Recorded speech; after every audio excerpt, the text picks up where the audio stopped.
ലോക്സഭാ തെരഞ്ഞെടുപ്പിൽ ഇത്തവണ പത്തനംതിട്ടയിൽ നിന്ന് മത്സരിക്കുന്നത് LDF സ്ഥാനാർത്ഥിയായി മത്സരിക്കുന്നത് ഡോക്ടർ തോമസ് ഐസക് ആണ്. തോമസ് ഐസക് എന്ന് പറയുന്നത് നമ്മുടെ മുൻ ധനകാര്യമന്ത്രി കൂടിയാണ്. അപ്പോൾ അദ്ദേഹത്തിന്റെ പ്രചാരണ വേളയിൽ ഒരു സ്ത്രീ ഒരു ചോദ്യം ചോദിക്കുന്നു, ഈ പെൻഷനൊക്കെ നിങ്ങൾ എപ്പോഴാണ് തരിക, എങ്ങനെയാണ് തരിക എന്നൊരു ചോദ്യം ചോദിക്കുന്നുണ്ട്. തികച്ചും ന്യായമായ ഒരു ചോദ്യമാണ്. മറ്റ് എംപിമാരാണെങ്കിൽ ഒരു പക്ഷേ, ഇല്ലെങ്കിൽ മറ്റ് സ്ഥാനാർത്ഥികളാണെങ്കിൽ ഒരു പക്ഷേ ഒന്ന് പതറും, ഇതിനെന്ത് മറുപടി പറയും എന്നുള്ള കാര്യം. പക്ഷേ മുൻ ധനകാര്യമന്ത്രി എന്ന നിലയിൽ ആ ഒരു അനുഭവ സമ്പത്ത് കൂടി ചേർത്ത് വെച്ചുകൊണ്ട് ഈ പെൻഷനുമായി ബന്ധപ്പെട്ട കാര്യത്തിന് ഒരു കൃത്യമായ മറുപടി തോമസ് ഐസക് കൊടുക്കുന്നുണ്ട്. അദ്ദേഹത്തിന്റെ ഫേസ്ബുക്ക് പോസ്റ്റിൽ അത് എഴുതിയിട്ടുമുണ്ട്. അത് വായിക്കുമ്പോൾ മനസ്സിലാകും എന്താണ് ഈ പെൻഷനുമായി ബന്ധപ്പെട്ട് നമ്മൾ നേരിടുന്ന പ്രശ്നം എന്നുള്ള കാര്യം. അതിങ്ങനെയാണ്: പന്തളം കൂരമ്പാലയിലെ സൂര്യ ഇൻഡസ്ട്രീസ് സന്ദർശനം കഴിഞ്ഞ് പുറത്തേക്ക് നീങ്ങുമ്പോഴായിരുന്നു അതുവരെ ഒന്നും മിണ്ടാതെ നിന്ന് വർത്തമാനം കേട്ടുകൊണ്ടിരുന്ന സ്ത്രീ തൊഴിലാളികളിൽ ഒരാളുടെ ചോദ്യം. കാര്യമൊക്കെ ശരി, പെൻഷൻ എന്നാണ് കിട്ടുക? മെഴുകുതിരി മെഷീനിൽ പണിയെടുത്തുകൊണ്ടിരുന്ന ആനന്ദകുമാരിയുടേതായിരുന്നു ചോദ്യം. തിരിച്ച് പണിസ്ഥലത്തേക്ക് ചെന്നു. പിന്നെ നീണ്ടൊരു രാഷ്ട്രീയ വർത്തമാനമായിരുന്നു. എത്ര വലിയ കാര്യങ്ങൾ ചെയ്താലും പാവങ്ങളുടെ പെൻഷൻ മുടക്കുന്നത് ശരിയാണോ? പെൻഷൻ മുടങ്ങില്ല, 2 ഗഡുക്കളെങ്കിലും ഉടനെ തരാനാണ് ശ്രമം. പക്ഷേ ഒരു കാര്യം നിങ്ങൾ ചിന്തിച്ചിട്ടുണ്ടോ?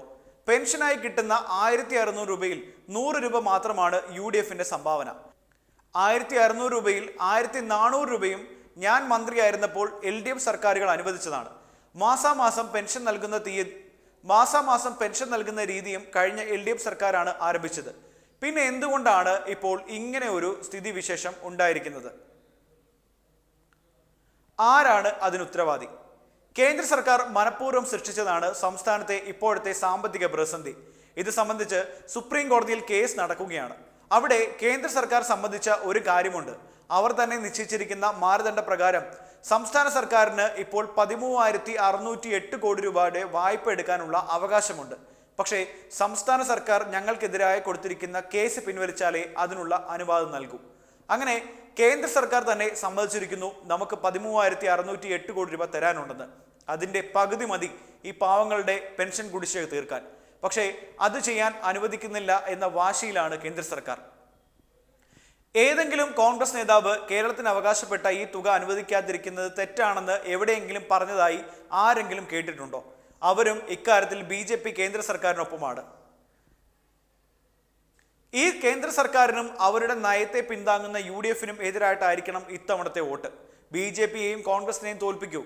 അവകാശങ്ങൾ നേടാൻ പ്രതിബദ്ധതയോടെ പ്രവർത്തിക്കുന്നവർ പാർലമെന്റിൽ പോകട്ടെ. കൈയടിച്ചില്ലെന്നേ ഉള്ളൂ എല്ലാ തൊഴിലാളികളും LDFന് വോട്ട് ചെയ്യുമെന്ന് ഉറപ്പിച്ചു പറഞ്ഞു. ഇത്രയും എഴുതി തീർന്നപ്പോൾ കൈരളി ന്യൂസിൽ നിന്ന് ഫോൺ. സുപ്രീം കോടതി ചർച്ചയെ തുടർന്ന് കേരളത്തിന് അർഹതപ്പെട്ട 13,608 കോടി രൂപ വായ്പ അനുവദിക്കാമെന്ന് കേന്ദ്ര സർക്കാർ ഉറപ്പ് നൽകിയിരിക്കുന്നു. ആനന്ദകുമാരിയുടെ വീട്ടിൽ പെൻഷൻ കുടിശ്ശികയുടെ ഒരു ഭാഗമെങ്കിലും അടിയന്തരമായി എത്തും എന്ന് പറഞ്ഞുകൊണ്ടാണ് ഡോക്ടർ തോമസ് ഐസക് ഈ ഒരു പോസ്റ്റ് അവസാനിപ്പിക്കുന്നത്. ഒപ്പം ഈ പറയുന്ന ആനന്ദകുമാരിയുമായി സംസാരിക്കുന്ന തരത്തിലുള്ള ഫോട്ടോകളും അദ്ദേഹത്തിന്റെ ഫേസ്ബുക്ക് പോസ്റ്റിൽ ഉൾപ്പെടുത്തിയിട്ടുണ്ട്. ഇതിൽ ഇത്രയും നാളും പെൻഷനുമായി ബന്ധപ്പെട്ട വിവാദങ്ങൾ നിൽക്കുമ്പോൾ അതിലെന്തായിരുന്നു പ്രശ്നം എന്നുള്ള കാര്യം ഈ ഒരു പോസ്റ്റ് വായിച്ചാൽ തന്നെ മനസ്സിലാകും. കേന്ദ്ര സർക്കാർ കൃത്യമായി പണം തരാതിരിക്കാനുള്ള ശ്രമങ്ങൾ അവർ നടത്തിക്കൊണ്ടിട്ടുണ്ടായിരുന്നു. അതിന്റെ ഭാഗമായിട്ടാണ് നമ്മൾ സുപ്രീം കോടതി വരെ പോയത്, ദില്ലിയിൽ പോയി സമരം നടത്തിയത്. അതിന്റെ ഫലമാണ് ഇന്നുണ്ടായിരിക്കുന്നത്. അതിന്റെ അടിസ്ഥാനത്തിലാണ് ഇപ്പോൾ ഉടനടി തന്നെ 13,000 കോടി നമുക്ക് അവകാശപ്പെട്ട കടമെടുപ്പ് അതിനുള്ള അനുമതി നൽകുകയും ചെയ്തിരിക്കുന്നത്. അത് മാത്രവുമല്ല, ഇത്തരത്തിൽ ഈ കേന്ദ്ര സർക്കാരിനെതിരെ നൽകിയിരിക്കുന്ന ഹർജി പിൻവലിച്ചാൽ മാത്രമേ ഈ പണം തരുവാൻ കഴിയുകയുള്ളൂ എന്നുള്ള അമിതമായ ഒരു വാശി കേന്ദ്രത്തിനുണ്ടായിരുന്നു. അതുകൊണ്ടാണ് നമ്മുടെ നാട്ടിലെ പ്രവർത്തനങ്ങൾ ഇത്രത്തോളം താമസിച്ചു പോകുന്നത്. പെൻഷൻ അടക്കമുള്ള കാര്യങ്ങൾ വലിയ രീതിയിൽ വൈകിക്കൊണ്ടിരിക്കുന്നത്. എന്നിട്ട് പോലും സംസ്ഥാന സർക്കാർ പെൻഷൻ എങ്ങനെയെങ്കിലുമൊക്കെ കൊടുക്കാൻ കഴിയുന്നുള്ള ശ്രമങ്ങൾ നടത്തിക്കൊണ്ടിരിക്കുകയാണ്. എന്നിട്ട് യാതൊരുവിധ അവസ്ഥയിലും നമുക്ക് മുന്നോട്ട് പോകാൻ കഴിയില്ല എന്ന് ബോധ്യം വന്നതോടെയാണ് നമ്മൾ സുപ്രീം കോടതിയിലേക്ക് പോയിരിക്കുന്നതും കോടതിയിൽ നിന്ന് കേന്ദ്ര സർക്കാരിന് കടുത്ത വിമർശനങ്ങൾ ഏൽക്കേണ്ടി വന്നിരിക്കുന്നതും ഒപ്പം നമ്മുടെ പണം നമുക്ക് തരാനുള്ള തീരുമാനം എടുക്കുകയും ചെയ്തിരിക്കുന്നത്. ഇതുകൊണ്ട് അവസാനിക്കുന്നില്ല. ഇനിയും 55,000 കോടി രൂപയോളം നമുക്ക് അർഹതപ്പെട്ടത് നമുക്ക് തരേണ്ടതുണ്ട്.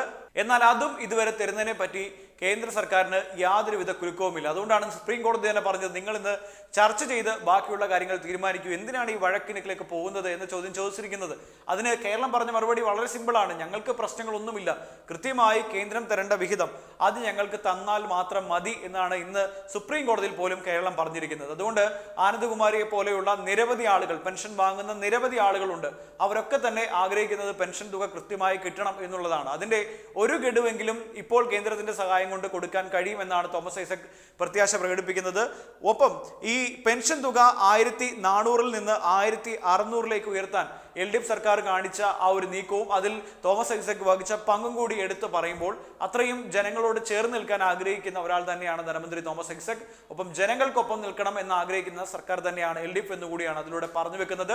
എന്തായാലും കേന്ദ്ര സർക്കാരിന്റെ തലതിരിഞ്ഞ നയങ്ങൾക്കെതിരെ സാമ്പത്തികമായി നമ്മളെ ഞെരുക്കിക്കൊല്ലാനെടുത്ത സമീപനത്തിനെതിരെയുള്ള ഒരു തിരിച്ചടി കൂടിയാണ് ഇന്ന് സുപ്രീം കോടതിയിൽ നിന്ന് ലഭിച്ചിരിക്കുന്നത്. അതിന്റെ അടിസ്ഥാനത്തിൽ പെൻഷൻ അടക്കമുള്ള കാര്യങ്ങൾ ഇനി നമുക്ക് വളരെ പെട്ടെന്ന് കൊടുത്തു തീർക്കാൻ കഴിയും എന്നാണ് പ്രതീക്ഷിക്കുന്നത്.